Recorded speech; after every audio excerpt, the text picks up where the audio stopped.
Bonjour et bienvenue chez Rudder. Ce que je vous propose aujourd'hui, c'est une exploration des nouveautés de Rudder 8.1 qui va sortir dans les semaines qui viennent, donc un parcours des release notes et aller regarder un petit peu en pratique sur une vraie infrastructure Rudder, à quoi ça ressemble et comment ça s'utilise. Donc ce qu'on va faire, c'est qu'on va suivre en fait les release notes publiées dans la documentation et puis on va aller point par point regarder comment ça se matérialise. Donc le premier point, qui est vraiment central et qui représente un petit peu ce qu'on a voulu faire dans Rudder 8, c'est-à-dire un focus vraiment sur la conformité et la possibilité de visualiser l'état des systèmes de façon plus efficace.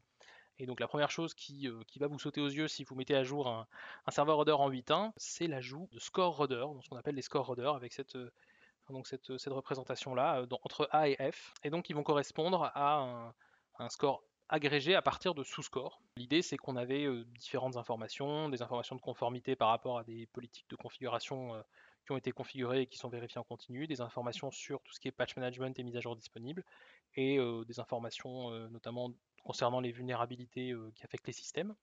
Et donc l'idée avec ce score, c'est à la fois de pouvoir synthétiser chacune de ces informations avec un score, et ensuite de pouvoir l'agréger plus globalement pour donner un petit peu une note à chaque machine et un petit peu permettre de mieux repérer les risques et les machines en plus mauvais état.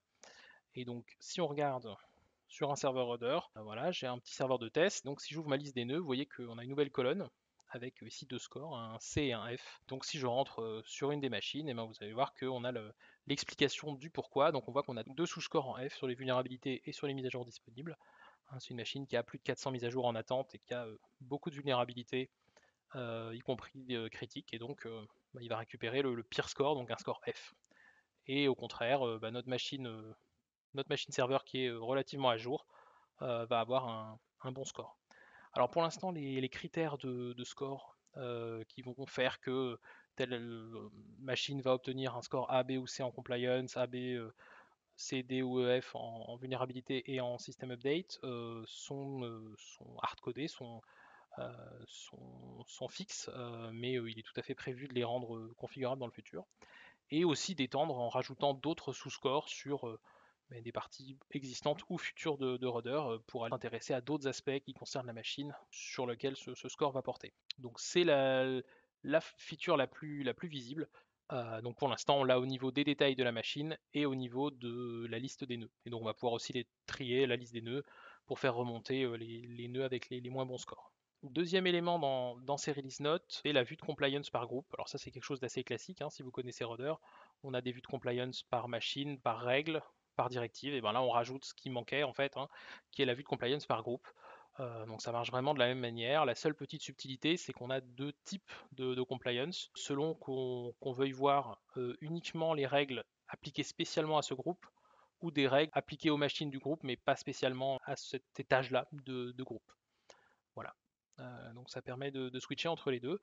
Et donc si on regarde sur le serveur, je vais aller voir un de mes groupes, et vous allez voir que ça se présente de façon tout à fait classique, hein. On a un onglet comme dans les directives, dans lequel on va pouvoir retrouver nos informations de conformité avec les machines concernées. Et donc voilà pour la partie visualisation.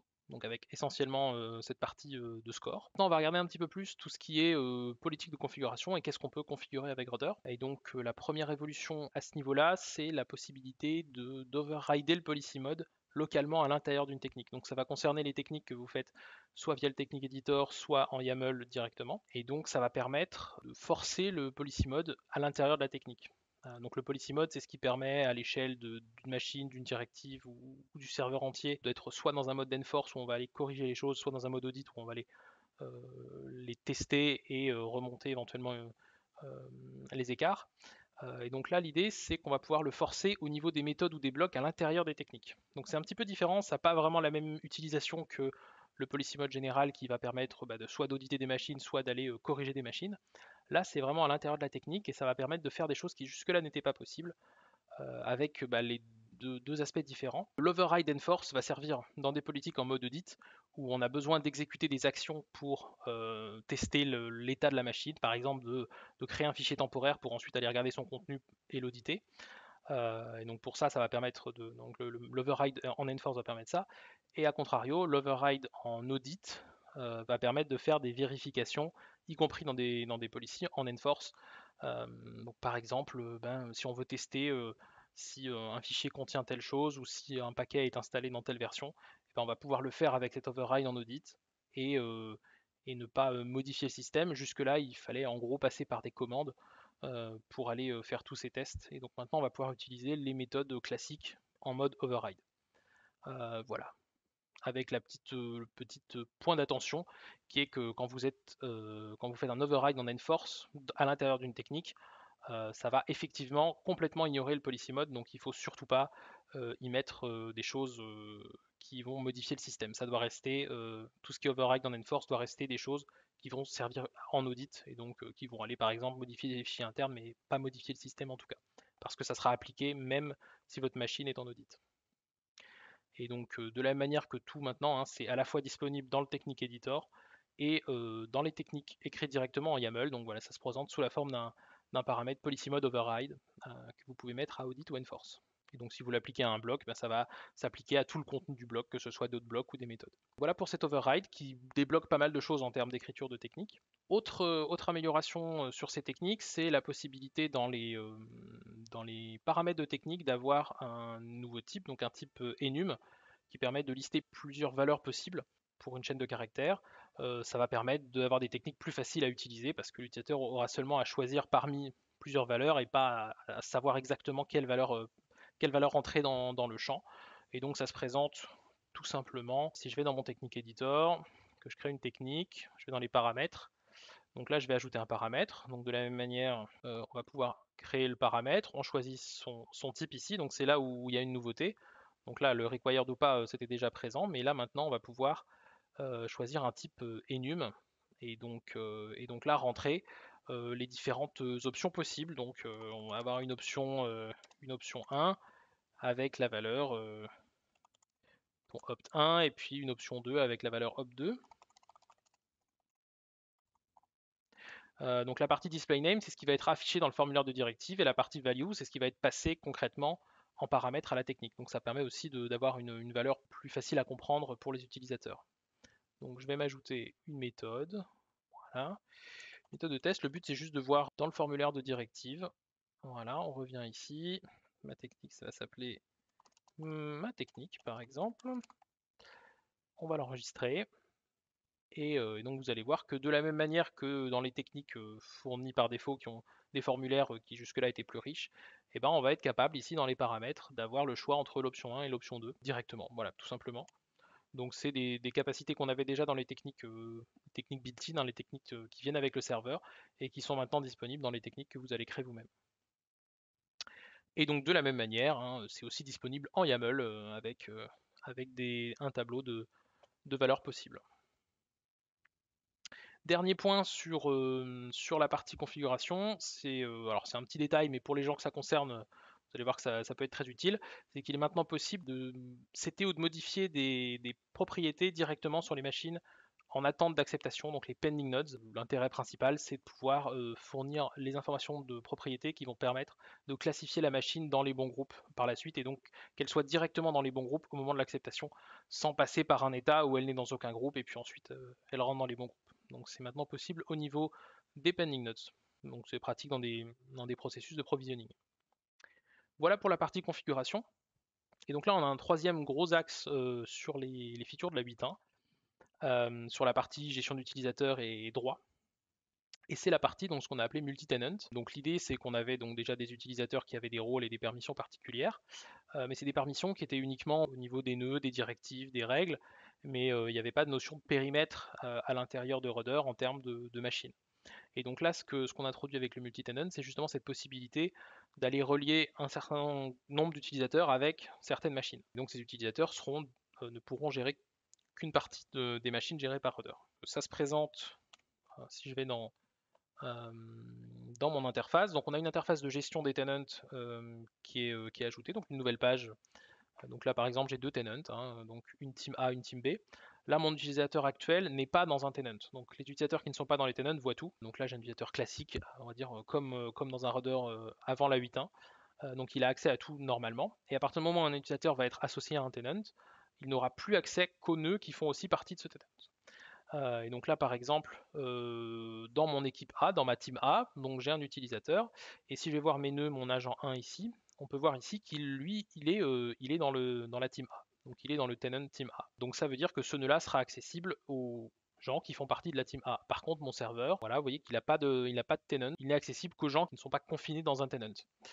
Euh, et donc pour vous montrer un peu comment ça se représente, ce que je vais faire, c'est que je vais me déloguer et me reloguer en tant qu'utilisateur A. Donc c'est un utilisateur qui lui est relié au tenant team A.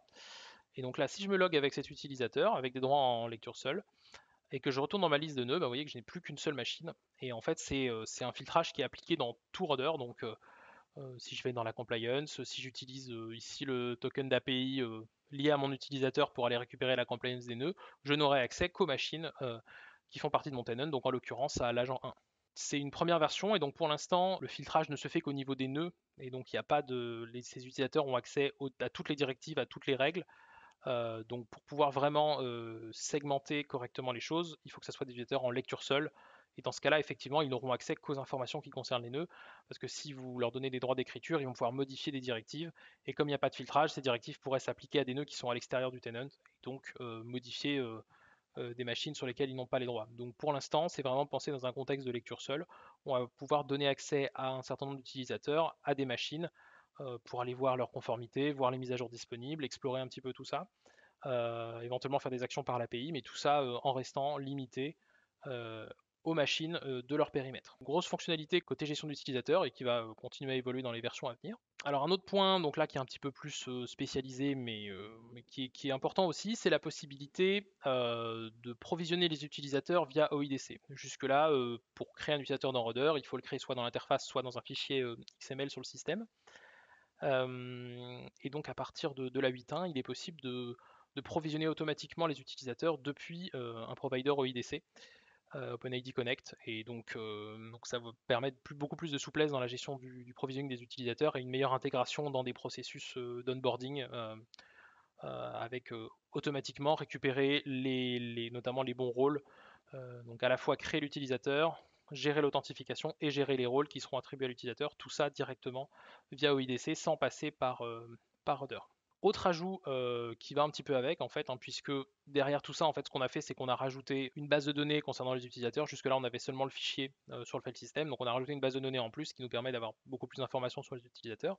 Et donc on a profité de ça pour ajouter des informations de noms, d'email et de champs arbitraires associés à chaque utilisateur. Hein. Jusque-là, ils avaient uniquement un ID, maintenant ils ont des informations arbitraires, ce qui va permettre donc à la fois de mieux pouvoir les retrouver, et puis dans le futur d'avoir plus de fonctionnalités, par exemple d'envoyer des emails, des choses comme ça. Et en plus de ça, on stocke aussi toutes les informations de session. Et donc notamment, vous avez la date et l'heure de dernier login pour chaque utilisateur qui est maintenant affiché dans la page des utilisateurs. Et on stocke aussi l'historique complet des sessions qui sera vraisemblablement exposé dans une version future. Pour la partie utilisateur. Donc là, on a fait un peu le tour des fonctionnalités métiers, on va dire, donc de tout ce qui va permettre de faire plus de choses avec Rudder. Et là, on va regarder un petit peu plus des points plus techniques, mais qui peuvent être pertinents. Donc le premier élément, c'est que la commande Rudder Package, donc la commande de gestion des plugins en fait, hein, qui fournissent des fonctionnalités supplémentaires, que ce soit des intégrations avec d'autres systèmes ou vraiment des fonctionnalités dans Rudder, la gestion des vulnérabilités, la gestion de tout ce qui est patch management par exemple. Et donc cette commande, c'était quelque chose qui dans Rudder et avait été fait au moment du lancement des plugins, avait pas beaucoup évolué depuis et n'était pas forcément au niveau d'expérience utilisateur qu'on aimerait avoir. Et donc elle a été refaite et notamment l'interface en ligne de commande a changé. Hein, les options sont un petit peu différentes et vous allez retrouver quelque chose de plus classique et qui ressemble plus à un package manager type APT ou d'autres package manager que vous connaissez. Et en plus de ça, on a rajouté des informations supplémentaires. Donc là par exemple, si je lance, donc c'est toujours la commande Rudder Package, hein, mais les sous-commandes ont un petit peu changé. Donc là, par exemple, je peux lancer un list. Donc là, ça va me lister les informations sur les packages installés. Et je peux aussi récupérer toutes les informations sur les packages disponibles avec -all. Et donc, vous voyez que ça a récupéré à la fois les informations de version et les informations de licence, plus une description de chaque plugin, ce qui permet un peu mieux de savoir ce que font les différents plugins. Et donc ensuite, pour l'installer, c'est simplement Rudder Package Install puis le nom du plugin, donc par exemple, mettons branding, là on voit qu'il n'est pas installé, et donc ça va lancer l'installation, le téléchargement et l'installation, puis le redémarrage de l'application. Et en plus de ça, les licences sont maintenant mises à jour automatiquement quand le serveur est connecté à Internet. Donc si jamais vous avez des licences qui expirent, elles seront renouvelées si vous avez renouvelé la souscription automatiquement. Et donc ça évite de se retrouver avec des licences expirées par inadvertance. Je vais revenir au release note. Donc là, on a fait à peu près le tour de ce qui touchait les utilisateurs. Pour le reste, là, c'est des choses un peu plus spécialisées. Donc là, les headers CSP, ça c'est de la sécurité web contre les injections JavaScript. Donc on est en train de continuer à travailler sur ce sujet-là et à améliorer la protection de Rudder contre ces attaques web. Python est maintenant une dépendance de l'agent Rudder. Ça fait longtemps qu'on utilise beaucoup de Python dans l'agent, notamment pour tout ce qui est gestion de package, aussi pour le templating Jinja. Et donc maintenant, c'est une dépendance. Ce qui va permettre d'avoir la gestion de package qui marche de base, notamment sur des systèmes un peu légers sur lesquels il y a le moins de paquets possible installés, mais on pouvait se retrouver dans des cas où on n'avait pas Python et donc on ne pouvait pas utiliser tout ce qui est méthode de gestion de package. Et pour le reste, c'est des choses plus techniques, donc que ce soit côté Scala avec l'intégration d'une nouvelle bibliothèque pour la gestion des parseurs, sérialisation des sérialisations de JSON, du refactoring de projet côté Rust et côté front-end, le passage à Bootstrap 5, donc nouvelle version de notre bibliothèque principale de CSS et l'intégration d'un préprocesseur SAS. L'idée c'est que ça va nous permettre de plus facilement faire évoluer l'interface de Rudder avec ce préprocesseur. Et on a fait le tour. Donc voilà pour ce qui arrive en 8.1, donc ça va arriver courant avril. Comme d'habitude, on est preneur de retour, que ce soit sur le chat ou pourquoi pas de bug report. Voilà, merci.